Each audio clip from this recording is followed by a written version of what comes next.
Jonathan Stone speaks through psychic Cathee Courter. He's a resident of a nature-loving parallel world. His world is accepting refugees from our world as ours self-destructs. Our electromagnetic fields are bleeding through and traumatizing his world, just as they traumatize ours. Jonathan gives a detailed outsider's view of the mechanics of electronic mind control and of our cultural attitudes that support it. Hello, I am Jonathan Stone. I'm speaking through the channeler Cathee Courter that you see. I am speaking from another parallel world. This is the second part in a series on how to leap between parallel worlds and some of the shifts that you can expect within yourself as you do so. You have the universe's invitation to leap to another parallel world. If you feel that you are on a parallel world right now, where things are getting worse ecologically, politically, economically, and so forth, and that you no longer are finding that shining your light with your own gifts here is being effective in transforming the direction your world is going. Parallel worlds are kind of coagulate around various paradigms, and they explore meanings and values. And many people are finding that the values that your world is exploring, what if we take human free will to the extreme? You know, that's getting a little boring. Like for a lot of people trying to take the human ego to its maximum power and potential, ignoring the rest of everyone else here who is non-human. So we're going to explore now, for those of you who think it might be a little more interesting to maybe explore something else in your collective creation of reality that is called a parallel world, a consensus reality. We're going to continue looking at how to make your leap to a parallel world that is more in alignment with what you treasure in life, what makes you sing, what you can expect, and how to make this a really wonderful leap for you. I sound like an advertisement. I'm trying not to. But coming through Cathee's, of course, brain and knowledge of your culture, as well as having talked to many people who have leapt from your world, what I would guess is your world if you're watching this, to my world. We call them, refugees, whatever you want to call them, although we treasure them. We treasure their gifts that they bring with them. And it's really a form of cultural exchange. It's just a form of cultural exchange we often have cultural exchange with many parallel worlds from my world. It's just yours seems a little more desperate, most of the people I've met, than most of the people I'm doing cultural exchange with. So that's why I call you refugees. You may be a tourist on my world more if you don't want to look at yourself as a refugee. But we hope that you will become a beloved member of our society if you decide to come to ours. And there are many other parallel worlds that are accepting people from your world at this time. There are, in a way, infinite parallel worlds, but there are some major consensus realities. And my prayer is that this video will reach many who are on some of the parallel worlds that are becoming non-viable very quickly. I feel that many of you who are watching this are in danger, severe danger. And many of you feel that, I know. And for me, though, the issue is not just the danger that you may physically die if you don't get out of the pollution, the massive amounts of so-called natural disasters that are actually human-caused in the bigger picture, military exploits, whatever. I feel that really, when it comes down to it, what you're leaping out of primarily is a sense of meaningless, a sense of hopelessness, a questioning of whether the universe truly does love you, whether you really have a sense of belonging here, are treasured as a part of all that is in our universe.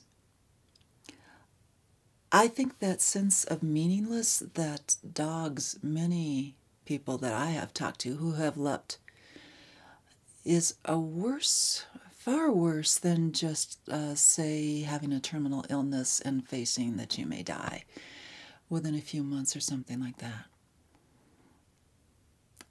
Death is just a transition to more life.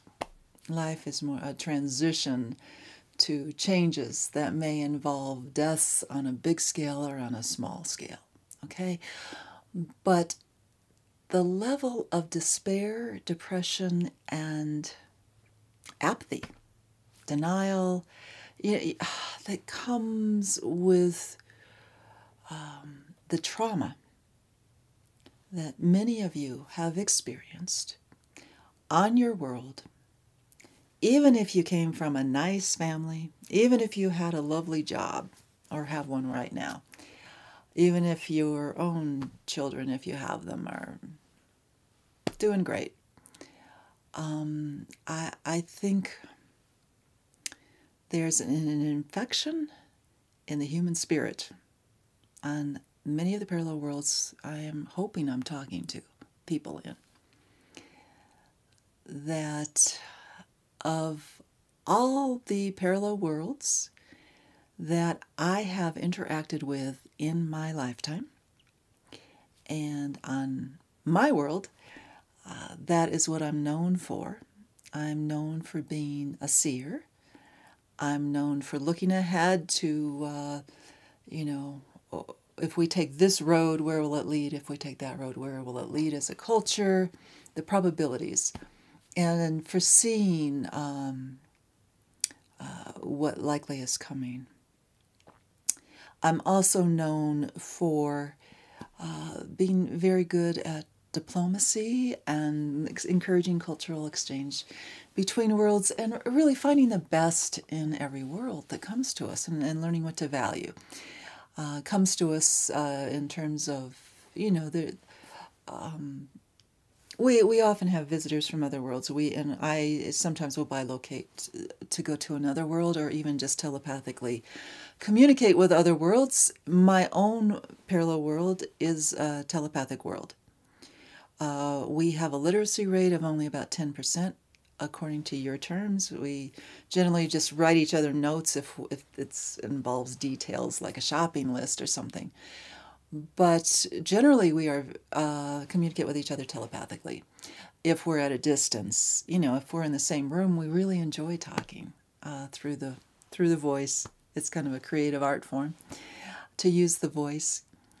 And Cathee, of course, is very telepathic, and Cathee, I really think some people on my world don't realize, when you're taking part in some of the telepathic broadcasts that we do, and chat rooms, you might call them, I don't think they realize that you are speaking from another world, especially not the world you're on, where hardly, of course, anybody is telepathic in such a developed sense. So I guess I'm saying that because our worlds are not that different. If Cathee can participate fully in our community meetings telepathically, but she's physically in a world that is far more polluted than mine, it has a different social structure.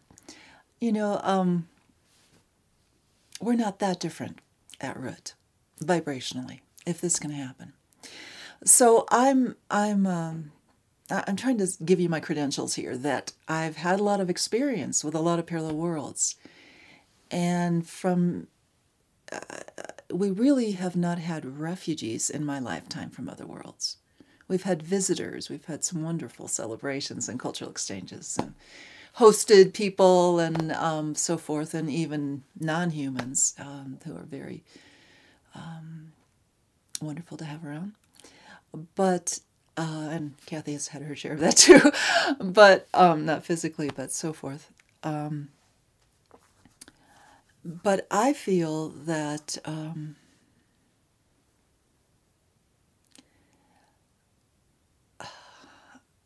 I want to choose my words carefully.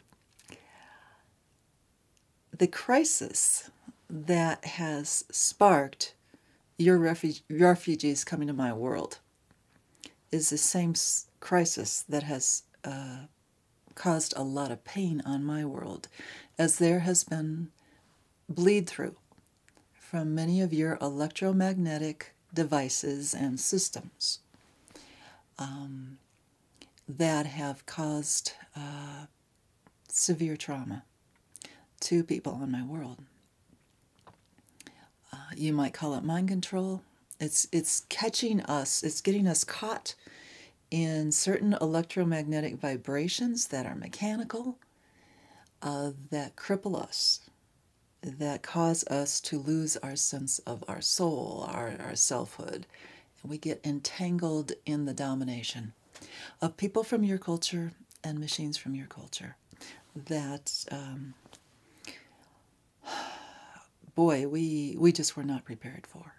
And so this is partly why we're accepting so many refugees from your world, because we're hoping they'll bring the solutions of how to turn the darn machines off, even on your world, and how to cope with the effects here. But I have met people who are more traumatized at a level that I have never seen before in the last few years. And I almost feel like crying as I say it. It has affected me so personally, in my own family, my own commune, my whole world. And I really want to talk about this, partly because I am hoping that together you and I can find solutions on your world that will help my world, or on my world that will help your world. I feel like we're in the same trap. I feel that my world, it's in the flow for my world to help your people. But I also feel that it's in the flow for your people to wake up and come out of the denial and heal the trauma that will allow you to make better decisions in your world. And until you do, my world is in trouble. Okay, to be very honest.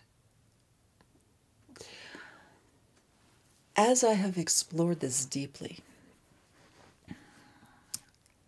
I have begun to wonder, and I wish this was a kind of a call-in show or something. I'd love to hear your feedback.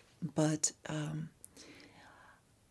I think trauma is I mean, you could say there's probably several worlds, hopefully many worlds, of people who can pick up our videos that may have quite different cultures, but there's an underlying technological bent.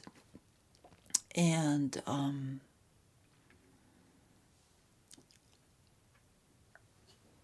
we have scientists, people on our world now who have left over, who have helped, who were the ones that came up with some of your devices.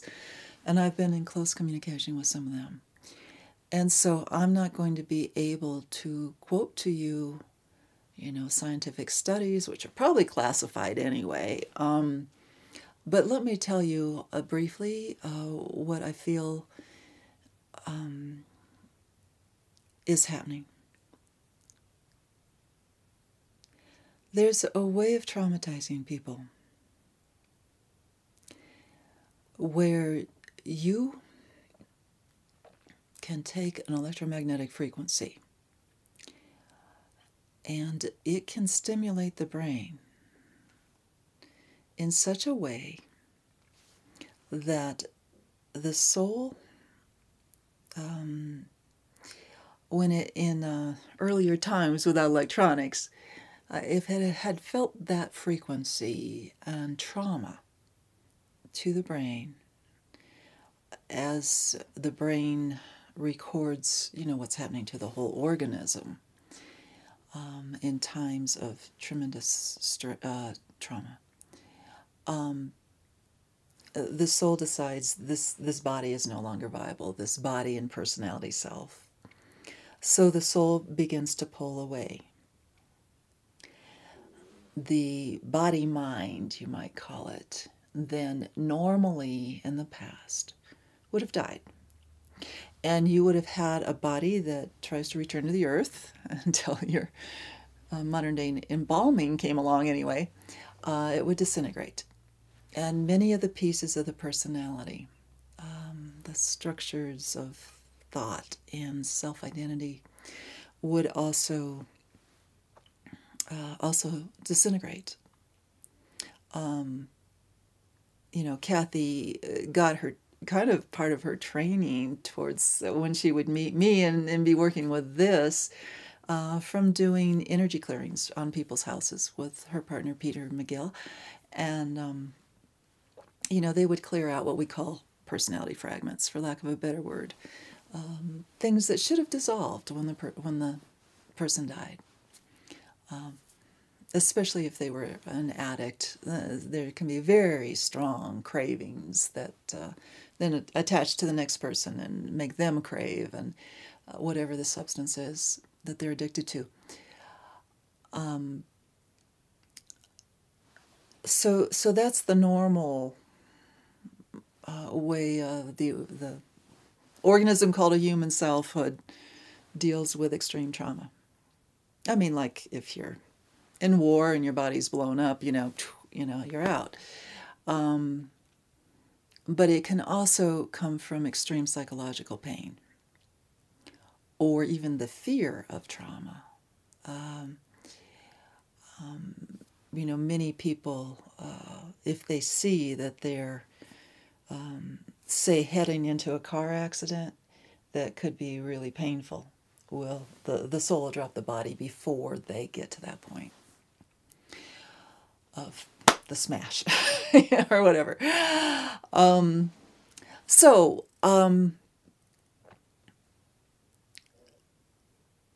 If you, though, know the electrical frequency to cause the same reaction in the brain as would naturally happen when that's like a signal to the soul, no longer viable, I'm out of here. If you know how to artificially create that, and if you can create that while you are holding an electromagnetic field around the person, in which you can reach in and have your voice be the voice that they hear strongest in their head. Not the voice of angels coming for them after death, not the voice of Jesus or Muhammad or whoever they trust. But if you can mechanically put them in a field where their brain, and really their whole aura, is entrained to a specific frequency that you hold because you are the one with the machine that is creating that frequency. And you can lock their perception, I'm saying even beyond the brain, in the astral body, which is, the spirit body, so that it cannot go back to source. We talked in part 1 about leaping is a way of experiencing, in a way, rejoining your soul family. But you don't die. You just get translated into another world. Normally after you die, you go back and rejoin your soul family, which is a smaller subset of all that is, the great oneness. But you can get locked. I know on your world have kind of a weird idea of ghosts as being entertainment value. It seems Cathee's always saying that. She lives in near haunted hotels that shamelessly exploit their ghosts, who are there because they got caught. Often got earthbound, you might call them, souls that don't go back to source or go back to the soul family after death, or if you want to call that heaven, that's a fine, I'm fine with that term too. But they get trapped often because their deaths were so traumatic that they can't quite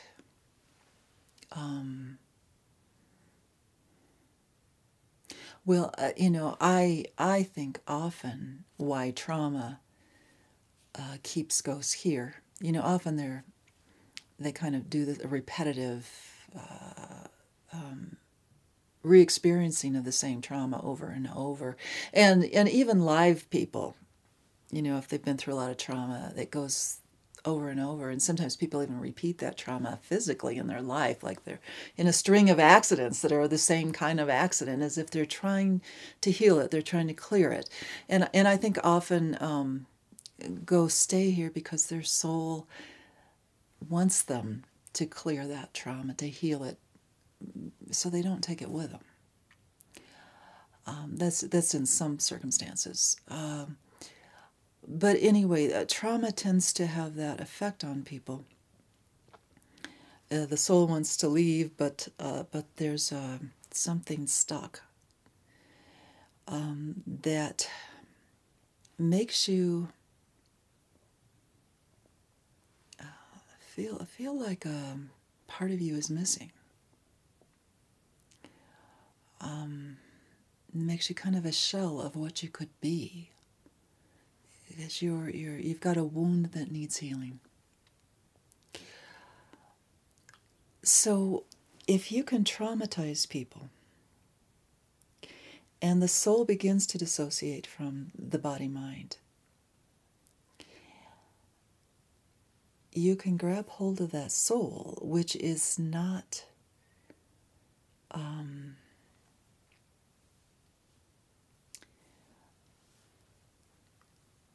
at that moment, it doesn't have the strength from a strong seeding in the personality and body. Just as ghosts tend to be, and other astral beings who are traumatized tend to not feel fully ensouled, and yet they're not able to let go of the earth life either. They're kind of stuck there as fragmented. Maybe we should say fragmented. So this, if you can manipulate that situation, you can come in and you can possess, you can inhabit that person's body-mind while entrapping their soul, so to speak, and begin to pull the energy, the life force of that person's soul into you, which may make you more powerful energetically. And I know it seems weird that this can happen through electromagnetic fields, such as you're familiar with ones that come from cell phones, come from cell towers, come from smart meters, come from HARP. There are many sources, and probably more than you know on your world, from what I hear. Many more fields are thrust upon you than you probably are even aware of. Some come from the sky and satellites. But there are those fields that are... Okay, there are certain electromagnetic fields, frequencies, that are especially easy to entrain with psychic, real subtle fields, subtle intentions, you might say, subtle influences. It's you might want to check out. I know Kim Newman has done some videos on the astral level of technology. That's that subtlety of the spiritual level of technology, and in that he's talking about how we've removed, ignored, really, people in your culture have ignored that everything is alive and conscious, including metals and plastic, the oil that plastic comes from. The substances that usually comprise your technology devices, and even the electromagnetic fields, certain frequencies, they have their own consciousness and their own spirit, you might say. And when you, as a culture, really kind of rape nature beings and try to take the metals without acknowledging the spirit of the metal, often then you try to substitute your own human intentions and human domination onto that level of the technology. And again, some frequencies are easier to do that with than others, if you're talking about electromagnetic fields and frequencies. This has been perfected. I think there's probably a lot of you may have already heard that, some of the fields coming maybe even from your cell phone are the same frequency as certain brain waves.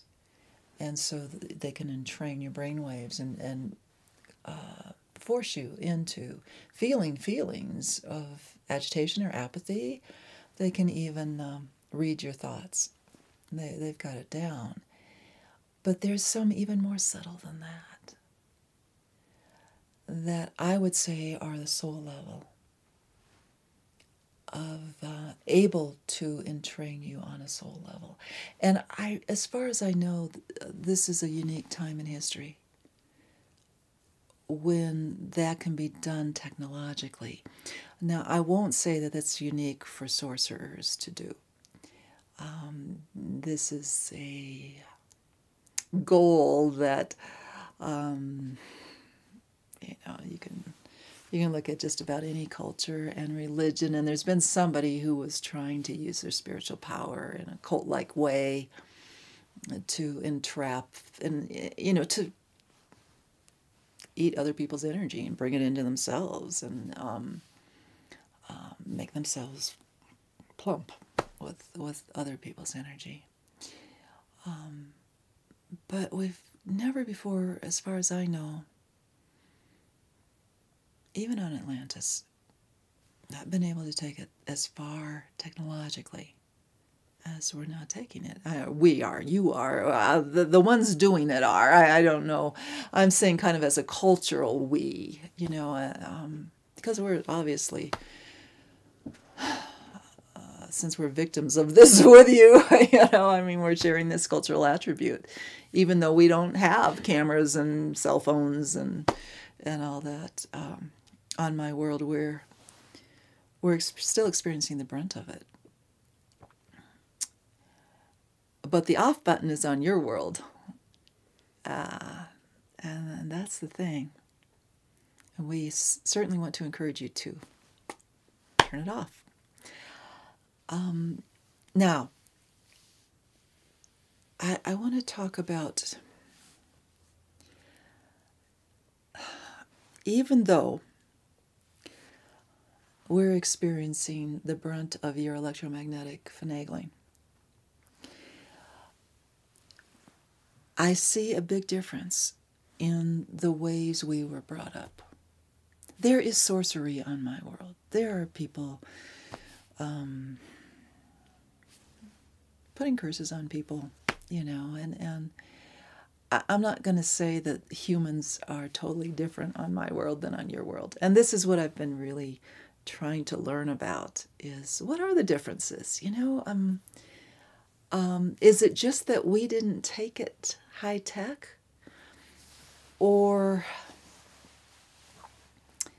is there a fundamental difference in how we're experiencing this crisis and how people in your world are experiencing it? Because to tell you the truth, I don't see a whole lot of people on your world that worried about it. I'm seeing the addiction on your world is immense, of people addicted to these devices that are proven to be harmful to them. And the level of denial is just incredible. It's just incredible.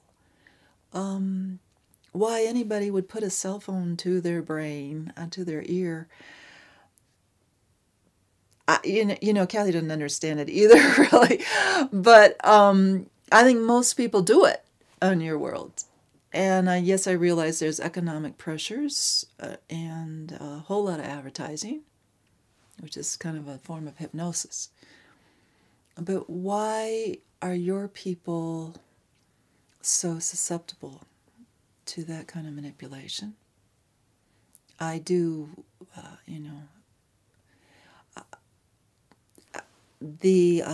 it's very easy now that they know the frequencies that stimulate the pleasure centers in the brain.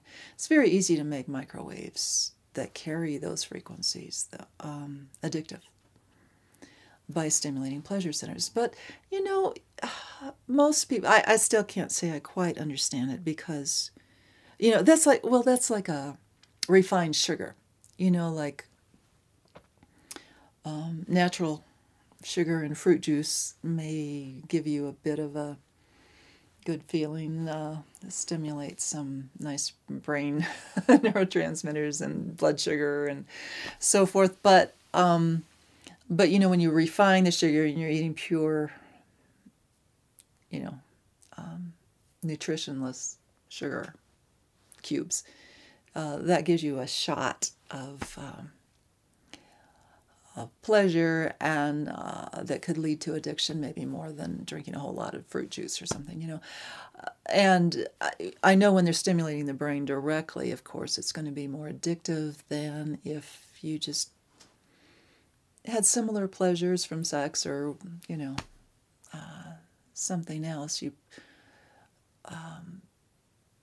But since they're using sex, the sexual centers, in their frequencies they're choosing, I think you are seeing a lot more sexual addicts and porn addicts on your world than you've ever seen before, by far. So,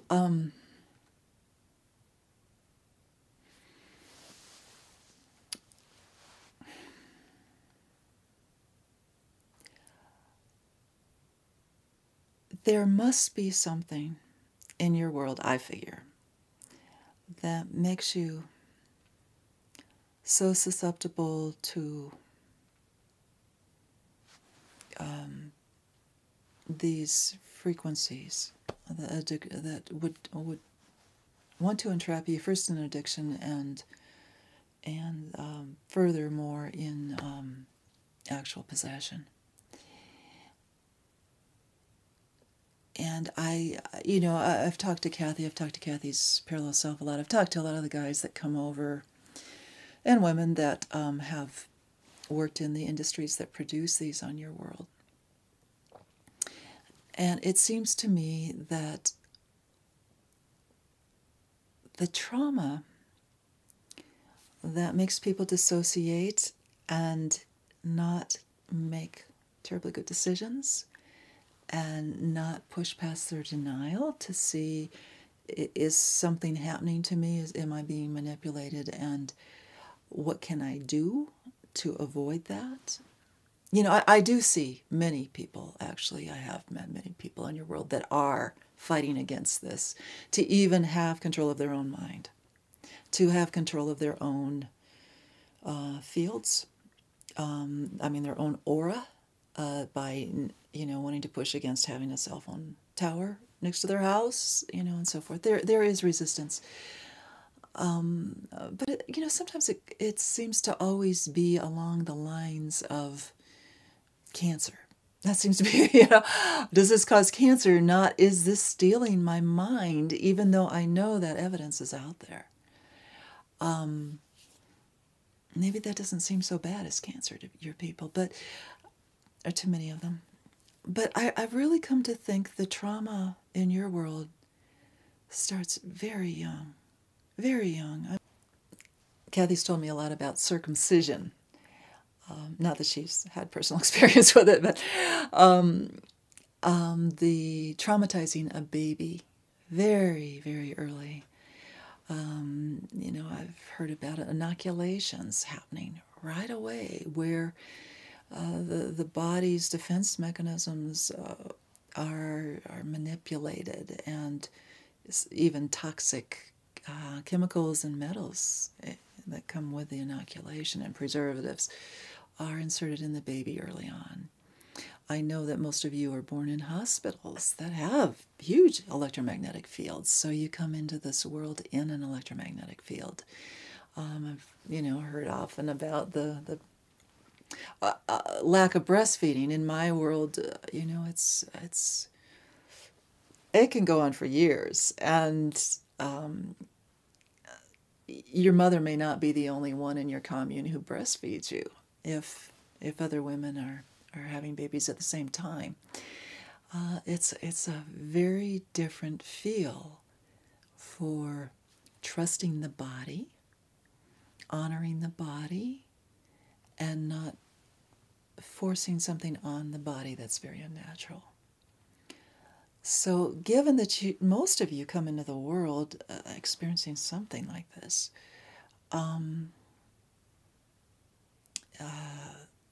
I just think there's a different predisposition to the expectation that you will be traumatized and you should just take it. And nothing you can do about it. From early on, I think.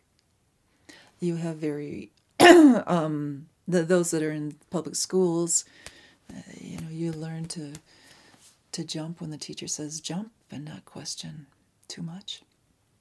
To be kind of herded around. And you learn to not trust your own inner knowing, but what is taught you to memorize.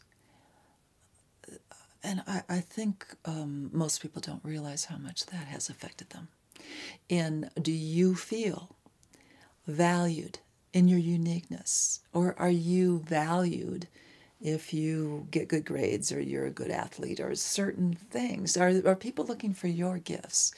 Do people see that you are bringing something to this world, or you would not have been born, that's totally unique in all the world? Are they helping you find that purpose? Or are they saying, go into this career because it pays better than what you want to do? And does your society support what you want to do by paying for it at all? Cathee has been working almost for free for years, trying to put this information out to the world, and it's been hard. So I see a certain amount of expectation in your world that life is not supposed to be joyful necessarily. That you may not think you can trust nature, because your culture does not trust nature to be something that wants to support you and something you're really one with, and something that is as conscious as you are, these nature beings, that you see them as something to manipulate. And you're taught that. You're taught that that's inevitable. So now I'm coming along and I'm saying there is another way to live where I am almost sure you would find more joy. If you come to my world, you have more. I feel so deeply, and I have been told this by so many people who have left over to my world, that the capacity for joy, the possibility of finding that deep sense of being loved and belonging to the earth, it's just much more possible in my culture. Even though the bleed through from your world has led to a lot of insanity, to be honest, in my world. So there's the trauma there,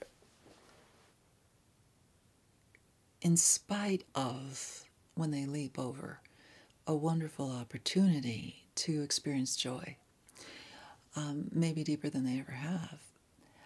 And this is something I am finding very frustrating in working with people from your world, and I feel that many of those people who come are frustrated too, because it's like having a very dumbed down,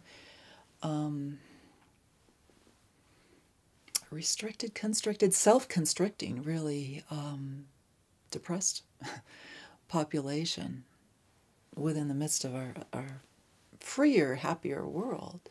And not everyone runs around joyful all the time, but it's a big difference that everyone notices in how people hold themselves. The armor that we don't seem to have, like your people have. So this is why we are,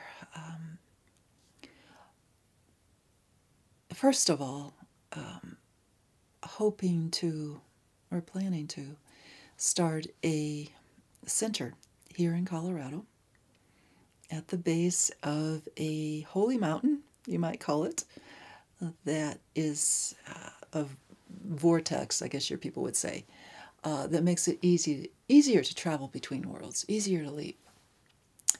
So those who feel called, we hope that you will come out and physically be in that natural energy field that may allow your leaping to be much easier, and we are going to do whatever we can to minimize the human-generated electromagnetic fields there.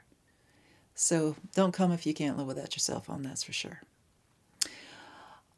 But as part of that center, we are really hoping to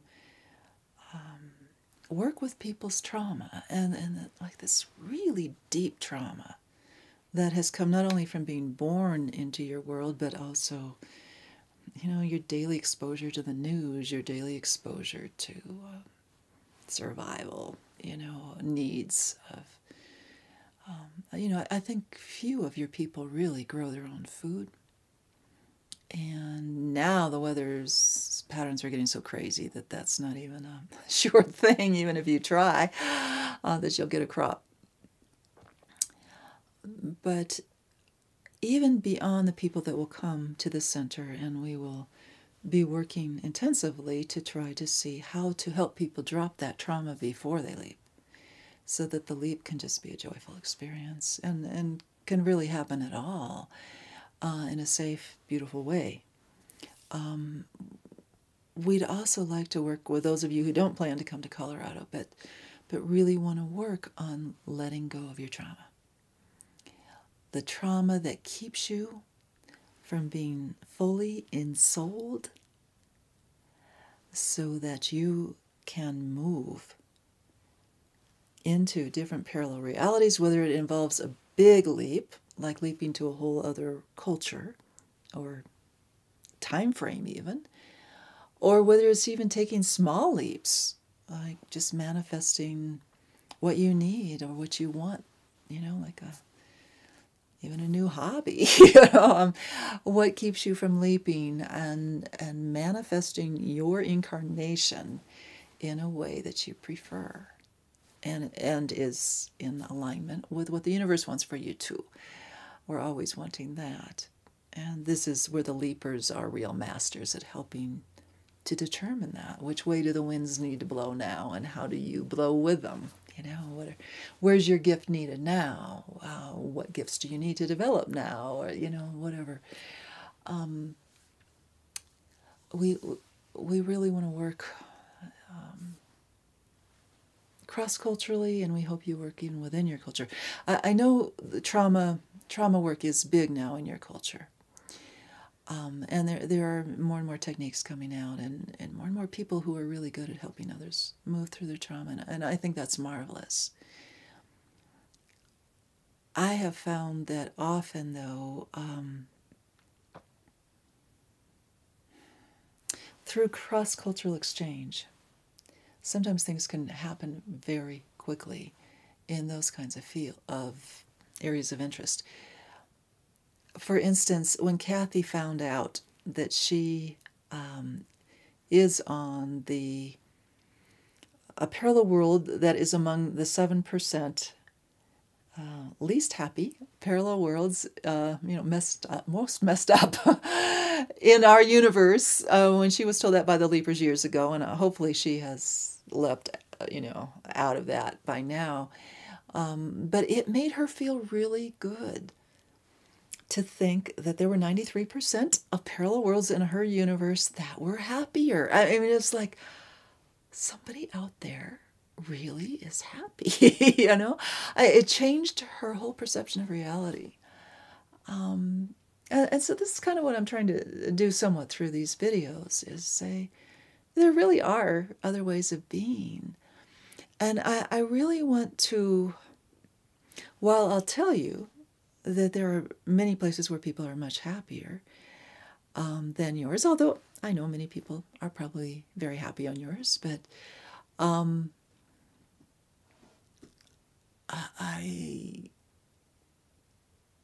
I want to, at the same time, really honor that there has been purpose, great purpose, in you being willing to be traumatized and enter into some situations in your life that you may have been traumatizing. And that the universe may have planned for you to experience some very difficult things, hoping that you would come to some wisdom for all of us in exploring certain experiments. I think the universe is about exploration. There's always something new to try out. That's why we have all these parallel worlds with all these different paradigms. There's always something new to explore. But I feel very deeply that in the kind of, I hate to use the word dark because there's not good words in English for what are dark realities, because the night sky and the dark is something I love. But evil, that's even too polarizing a term. I don't know what term to use. Traumatizing, even in the twisted, murky places that you may have found yourself. Hoping, with the universe hoping that you would discover some gem there, even if it's the strength you developed in yourself or the understanding of what physically makes the universe operate. I mean, the scientific journey. That's not new science. That's really old science, to tear things apart and see what the parts are, as if there is such a thing as scientific objectivity, which I think ultimately quantum physics cancels out that idea and says the universe is relational, which is more what my culture is about. But nonetheless, in that exploration of the old science, what did you learn? And I think the universe very much supports this.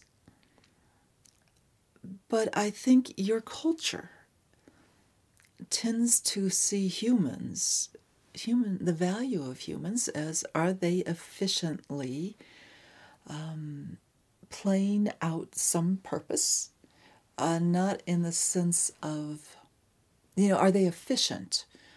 Are they playing with a team to acquire some goal for their corporation, for their scientific study, whatever?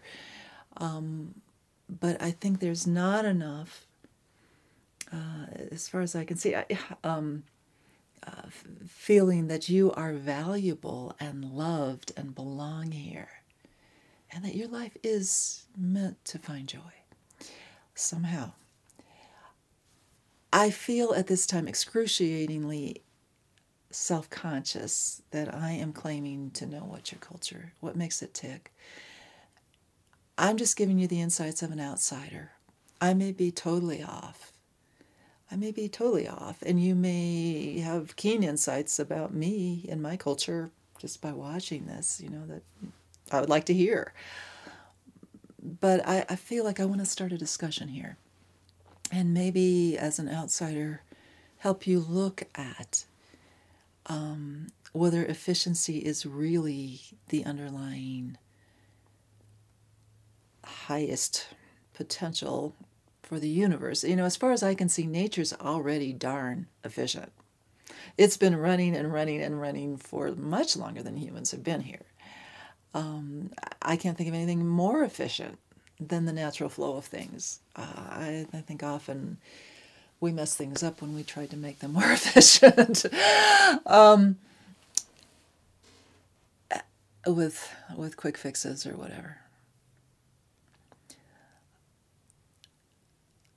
And boy, I could go on for days talking about the difference in our agricultural systems and how yours is supposedly so efficient, but you're creating vast deserts and non-nutritious food. So I feel that part of why my world is coming into close connection with your world is for my world to remind you, again, and I talked about this on the first video in this series, you belong on Earth. You belong among communities of people. You belong among the community of nature. You are loved. You are here. You would not have been born if it were not for a special purpose. And you are part of your soul group, which may or may not include me, but includes somebody somewhere. And if we are going to, together, turn off this soul-sucking electromagnetic machine that is killing your population as we speak, and mine as well. I think we're not going to get there until your people feel loved, feel valued just for being who they are, feel that their life should have joy, should have meaning. I mean, that's part of being alive. There's an apathy that I have run into so many times where people have shut down their capacity for wonder and a feeling of aliveness and a hope for the future. They are so armored. There's hardly a way to reach through to them. I see this so often. They're almost like machine-like themselves. And I think if we could awaken a sense of everything I've been talking about, it's like this huge machine would just become irrelevant. I'm not sure you really need like political activism to shut down the HARP and the smart meters and all that.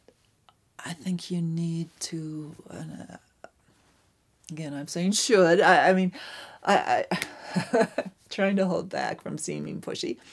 But I would love to awaken in people who watch my videos, this is my goal, a sense of aliveness, a sense that you are loved, a sense that maybe, just maybe, the universe is about some happiness and joy. And see, I see people often who come to my world who, when they were on your world, would have said to anybody that they were happy. They were happy on their Facebook page. They were happy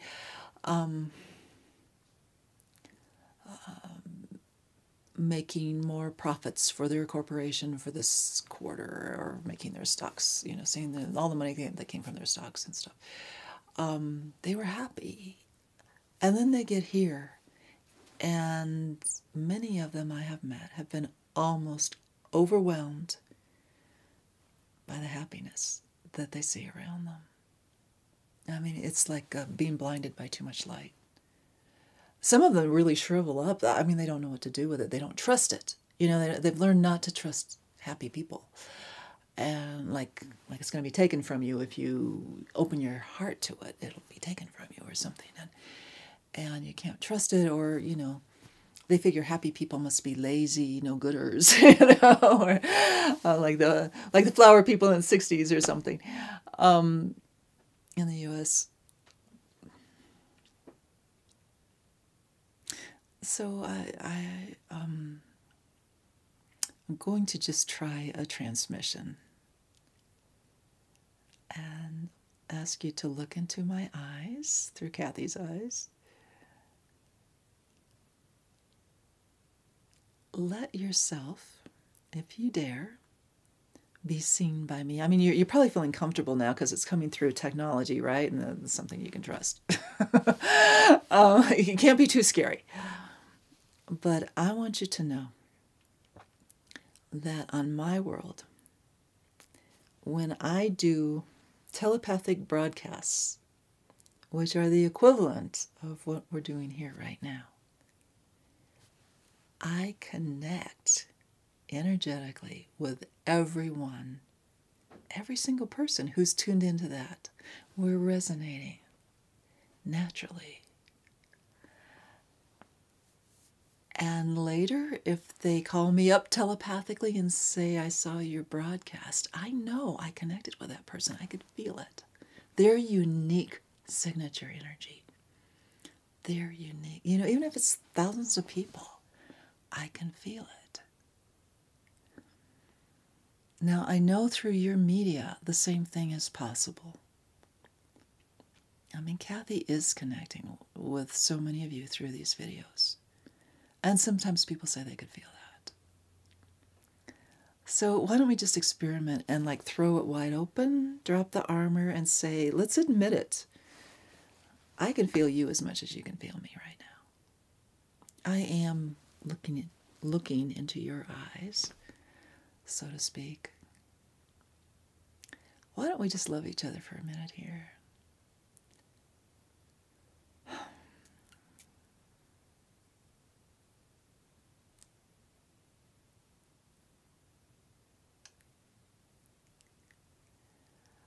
I guess what I want is, I can say the words of, I'm willing to help you leap, whether to my world or to a world that's more appropriate for you.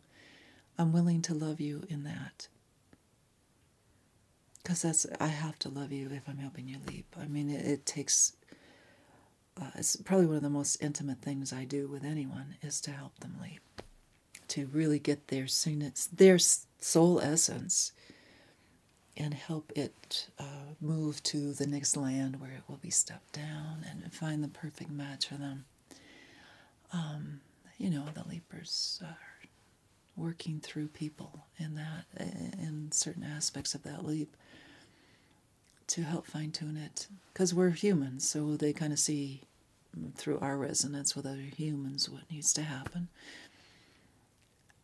And I want to tell you, I love you, and I'm willing to do that if it is meant to be, you know, if it's in your purpose and my purpose for us to meet in that way. And I want you to feel that love, because I know if I were just watching a video and someone said they were willing to do that to me, I probably, you know, I guess I can just imagine what it's like to be in your world. You know, would you trust a voice when you're used to commercials coming from the screen and violent movies and so forth? Would you really trust someone who's talking to you through a little video that they mean it? And so I know you need to be able to feel this, not just hear this, that you're loved and the universe wants to help you and wants to know you. I mean, I want to know you. I see you as having, you know, a beauty that I want to bask into.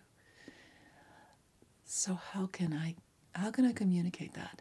And as I was saying, you know, if I'm doing a telepathic broadcast in my world, I think people can feel that love come through, if that's what I'm trying to send.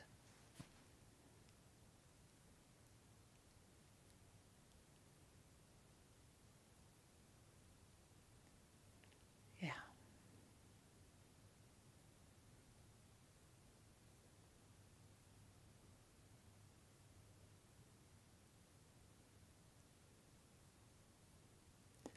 Well, I look forward to meeting many of you on the inner planes, probably even before leaping. You're leaping. Thank you, Sabia.